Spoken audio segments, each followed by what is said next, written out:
Martha baru kehilangan suaminya. Saat sedang menangis di pemakaman, ada seorang pria aneh yang melamarnya. Excuse me, ma'am. I'm Clark Davis.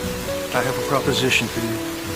I know it's not the right place or the right time, but I figure if we marry, it'll help solve both our problems. Ternyata David juga kehilangan istrinya. Ia merasa putrinya butuh kasih sayang dari seorang ibu. Sebagai gantinya, dia bisa memberikan tempat yang layak untuk Martha. Martha ragu-ragu. Beberapa hari yang lalu, ia dan suaminya pergi ke suatu tempat. Setelah perjalanan panjang, mereka melihat tanah yang subur. Saat mereka sedang menantikan kehidupan indah di masa depan, kecelakaan itu terjadi. Kepala suaminya terbentur saat ia terjatuh saat sedang menunggangi kuda. Martha kehilangan semuanya. Ia meringkuk tak berdaya di dalam kereta. Di saat ini, ia baru sadar kalau dirinya hamil. Wanita yang sedang hamil tidak bisa tinggal sendirian. Musim dingin juga akan datang. Ia tidak mungkin mengurusnya sendiri. Gimana ia bisa bertahan di musim dingin ini? David melihat keresahannya. Dia bilang kalau Martha ingin pergi dari sini. Ia bersedia untuk kasih rumah. Demi anak di dalam kandungannya, ia menyetujuinya. Saat bertemu putri David, Lucy, ia terlihat sangat tomboy, bertengkar dengan anak laki-laki. Martha tidak bisa membayangkan dirinya dengan pria asing. Dan putrinya tinggal bersama. Tetangga beritahu Martha.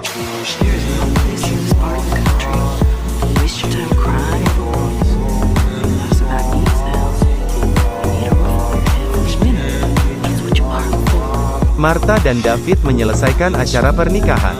Lucy dari belakang tidak suka melihat ibu barunya. Tapi untungnya David seorang gentleman. Ia memberi Martha kamarnya. Sedangkan ia tidur di depan. Malam pertama di rumah David, Martha sedih. Hari kedua, Lucy menyindirinya karena ia bangun kesiangan. Untungnya ada David. Ia menangis di ayunan saat David dan Lucy tidak ada.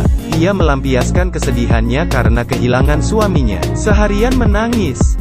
David mengerti dan percaya Martha bisa melalui semua itu. Hari ketiga, Martha sedikit lebih tenang. Ia tanya ke David, "Aku tidak paham, kamu ingin aku lakukan apa di sini?" David menjawab, This is 9 years old. She works almost as hard as I do, sun up to sundown. She never complains. The work is stealing her childhood. She doesn't know what she's missing, but I do. Maybe if somebody's there to share the chores, she'd have time to learn things I think you could teach her. I think she'd learn from her mother. masalah mengajarkan Lucy, ia bisa. Tapi urusan pertanian, untuk seorang istri dari kota besar, hanya jadi siksaan. Martha tidak tahu dari cara mengambil telur dari kandang ayam. Tidak tahu cara memerah susu sapi. Bahkan tidak tahu cara masak, sampai tangannya kena panas. Tapi ini bukan yang paling menyakitkan. Lucy tidak suka dengannya dan selalu cari kesempatan untuk mencemoohnya. How'd you get to be so old without knowing how to do nothing? Sengaja melempar kotoran ke arahnya. Akhirnya Martha bertengkar dengan Lucy. Tapi demi hidup, ia harus kuat. Makan malam penuh ketegangan. So how was your day? Fine. Fine. Perang antara keduanya dimulai. David pura-pura tidak melihat, lalu berkata temannya mengundang mereka ke pesta. Lucy mengejek, bilang Martha tidak bisa bertemu dengan orang asing. Martha langsung setuju untuk ikut pergi. Lucy menatapnya kesal. Esok harinya, Lucy membawa hewan sigu. Hewan itu menyemprot bau ke wajah Martha. Untuk menghilangkan bau, Lucy memandikan Martha pakai tomat. Tapi tidak ada guna. David mencium bau menyengat di tubuh Martha. Martha tahu Lucy mempermainkannya. Tapi ia tidak ada bukti. Lucy mengejeknya, ia membuat pancake gosong dan tidak bisa masak ayam goreng. Di sini, Martha merasa tertantang. Dia cari buku resep, lalu ambil kapak dan masuk ke kandang ayam. Tapi ia tidak tahu cara menangkap ayam. Ayam pada berlarian. Akhirnya, ia berhasil menangkap seekor ayam. Martha berhasil masak ayam goreng. Tapi kandang ayam seperti diserang serigala. David dan Lucy tak bisa berkata. Melihat itu, Lucy sedikit tergerak hatinya. Malamnya, ia bercerita tentang ibunya. Hari itu, Martha tidak sengaja melihat Lucy pegang gaun ibunya sambil menangis. I don't know why they didn't come here, Mama. I just wanted to tell you that I miss you. Ternyata Lucy yang terlihat kuat di luar sebenarnya hati kecilnya rapuh. Martha di luar pintu merasa tersentuh dan ikut sedih. Tanpa sengaja mengeluarkan suara. Lucy yang melihatnya langsung marah dan membencinya. that you're here. Bible working. I wish it would spring so you would leave. Martha tahu sikapnya sudah menghancurkan hati Lucy. Jadi ia memutuskan untuk pergi, tapi David menyemangatinya. It's going just the way I thought it would. I knew she wouldn't like it at first. Then why put it through this? And I'm counting on the fact that knowing you is going to add to the person that Missy will become. I know you can find a way to get through her. How do you know? That's what I'm praying for. Martha melihat gaun merah di tempat tidur Lucy, dan berai, memotong gaun itu sesuai ukuran tubuh Lucy. Pagi harinya, Lucy melihat gaun merah yang dibuat Martha. Pertama kalinya ia tersenyum.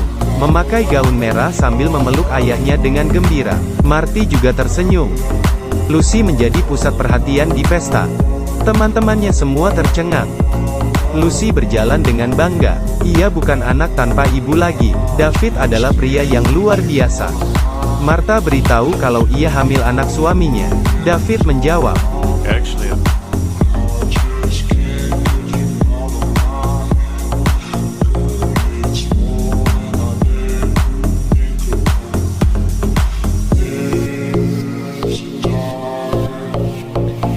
untuk pergi berdoa. Mendengar nyanyian David, Martha tak bisa menahan tawa. Ia mengerti David bernyanyi untuk istrinya di surga. Karena tidak ingin ganggu, ia pun pergi. Di saat ini, ia melihat kuda yang ditunggangi suaminya sebelum meninggal. Tiba-tiba turun salju. Musim dingin tiba.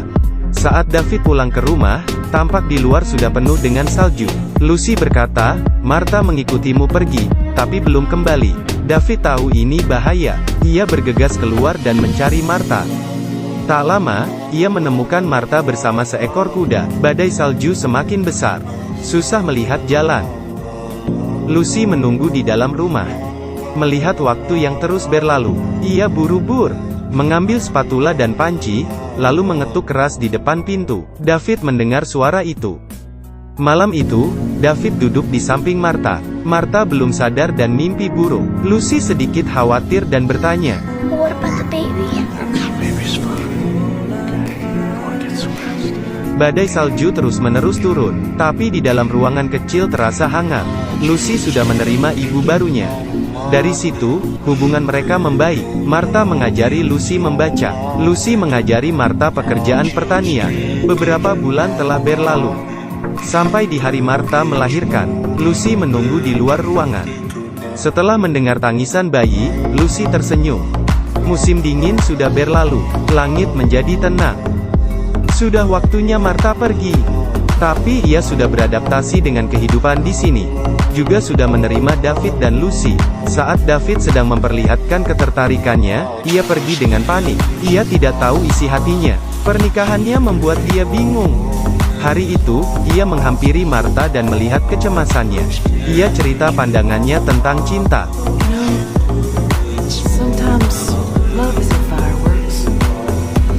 Sometimes love just comes softly. Perkataan tetangga mengingatkannya saat pertama kali ia bertemu David. Segala sesuatu tentang David dan Lucy, itulah kebahagiaan. Ia tahu ini adalah cinta.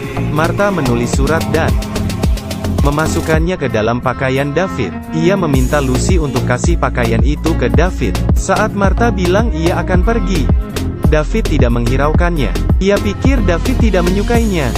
Hatinya sakit dan pergi naik kereta ke kota besar. Saat David sampai ke rumah, ia tak kuat menahan tangisnya. Dengan sedih bertanya kepada Tuhan, "Mengapa kamu membawa Martha datang, lalu mengambilnya lagi?" Tuhan tidak akan mengecewakan setiap umatnya yang taat. Saat ia tak sengaja melihat surat di tanah, ternyata saat ambil pakaian, surat itu tidak sengaja terjatuh. Belum terlambat.